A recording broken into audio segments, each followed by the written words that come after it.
Halo teman-teman semua, Assalamualaikum warahmatullahi wabarakatuh, selamat datang di channel saya. Channel yang akan membawakan kisah fiksi untuk kita semua agar menjadi renungan atau pengingat. Bahwa perbuatan baik itu tidak akan sia-sia dan bisa menjadi amalan yang baik di sisi Allah Subhanahu wa Ta'ala. Baik, kalau begitu, mari kita mulai kisahnya.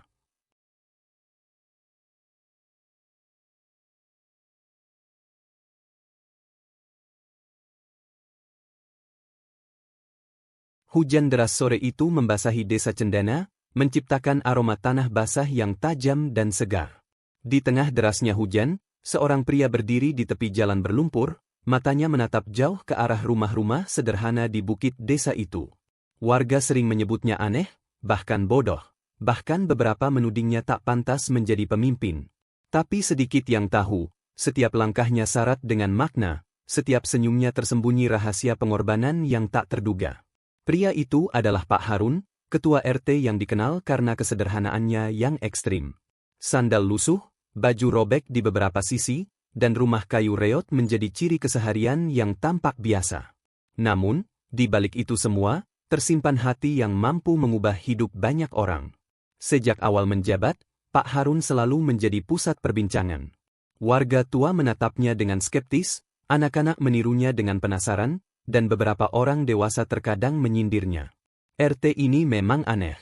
Kepala RT-nya pakai sandal jepit terus, makan seadanya, dan jarang bicara, gumam Pak Wawan, pedagang kelontong. Namun Pak Harun tak pernah membalas sindiran itu. Ia lebih suka menaruh waktunya di kebun kecil di belakang rumah, menanam sayur untuk dibagi-bagi kepada tetangga yang membutuhkan. Malam hari, ia sering terlihat berjalan ke rumah-rumah warga yang sakit, membawa sedikit makanan, doa, dan ketenangan. Dalam diamnya, Pak Harun menanam benih pelajaran terbesar, bahwa kebahagiaan tidak tergantung pada harta, tapi pada syukur dan cukup. Suatu ketika, muncul gosip yang mulai mengoyak ketenangan desa. Beberapa warga mendengar kabar bahwa Pak Harun diam-diam menerima uang dari pihak luar, konon untuk proyek pembangunan desa, tetapi ia tidak menggunakannya untuk kepentingan warga. Kabar itu menyebar cepat. Di warung kopi, di masjid, bahkan di pasar sayur, tidak ada yang lepas dari bisik-bisik fitnah itu.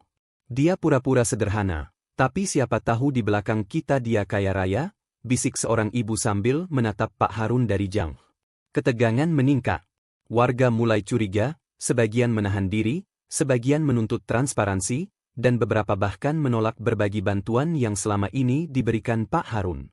Situasi desa yang sebelumnya damai mulai tegang. Pak Harun tetap diam. Ia tak membela diri, tak membantah, karena ia tahu kebenaran akan berbicara pada waktunya.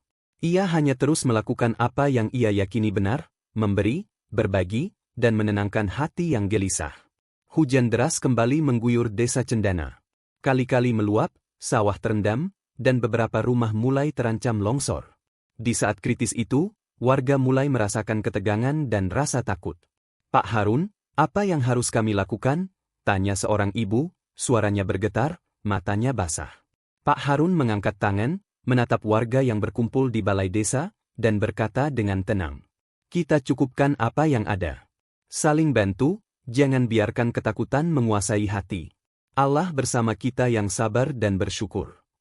Ketenangan Pak Harun menular. Orang-orang mulai saling berbagi makanan, memindahkan barang yang bisa diselamatkan, dan menolong satu sama lain. Fitnah yang sebelumnya membuat desa terpecah mulai memudar di hadapan tindakan nyata Pak Harun. Namun sebagian warga tetap curiga. Mereka menunggu bukti konkret yang membuktikan niat baik Pak Harun.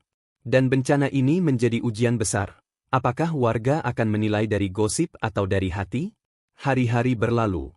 Desa mulai pulih, tapi rasa curiga sebagian warga belum hilang sepenuhnya. Suatu sore, Pak Harun mengumpulkan beberapa warga di balai desa.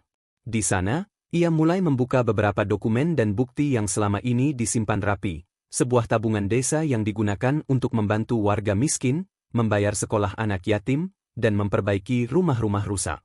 Tapi saat warga mulai menyadari kebenaran, Pak Harun sudah berdiri di pintu, menatap mereka dengan mata yang teduh tapi berat. Ia tahu, pengakuan itu terlambat. Banyak hati yang sudah terluka oleh fitnah, dan sebagian kepercayaan tidak bisa kembali begitu saja. Seorang warga muda, dengan mata berkaca-kaca, berbisik. "Pak, maafkan kami." Pak Harun hanya tersenyum tipis, menundukkan kepala, dan berkata, "Tidak perlu maaf. Yang penting, kalian belajar tentang cukup, syukur, dan kebaikan. Itu lebih berharga daripada harta." Beberapa hari kemudian, Pak Harun tiba-tiba mengumumkan bahwa ia akan pindah dari desa. Alasan yang diberikan sederhana, ada tugas lain di kota yang membutuhkan bantuannya. Warga terkejut dan sedih, tapi menerima keputusan itu. Saat ia meninggalkan desa, seorang anak menemukan sebuah kotak kecil di rumah Pak Harun. Kotak itu berisi dokumen rahasia. Seluruh tabungan pribadinya, yang jumlahnya sangat besar, digunakan untuk membiayai pembangunan sekolah, rumah sakit kecil, dan bantuan bagi warga desa secara diam-diam selama bertahun-tahun. Warga menangis. Mereka baru menyadari pengorbanan besar Pak Harun, hidup sederhana bukan karena keterbatasan, tapi pilihan sadar untuk mengabdikan diri dan berbagi tanpa pamrih.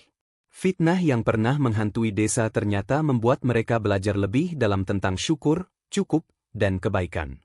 Penutup reflektif. Pak Harun pergi meninggalkan desa, tapi pelajaran yang ditinggalkannya abadi. Desa Cendana kini bukan sekadar desa, tetapi tempat di mana nilai pengorbanan, ketulusan, dan rasa cukup menjadi pondasi kehidupan. Warga belajar satu hal yang tak ternilai. Uang memang bukan segalanya, tapi hati yang tulus dan tindakan yang baik bisa mengubah dunia. Di bawah langit senja, desa yang dulu penuh curiga kini dipenuhi senyum, tawa anak-anak, dan rasa syukur. Dan di hati setiap orang, tersimpan satu pertanyaan yang hangat dan abadi. Jika Pak Harun bisa memilih hidup sederhana dan berbagi, mengapa kita tidak?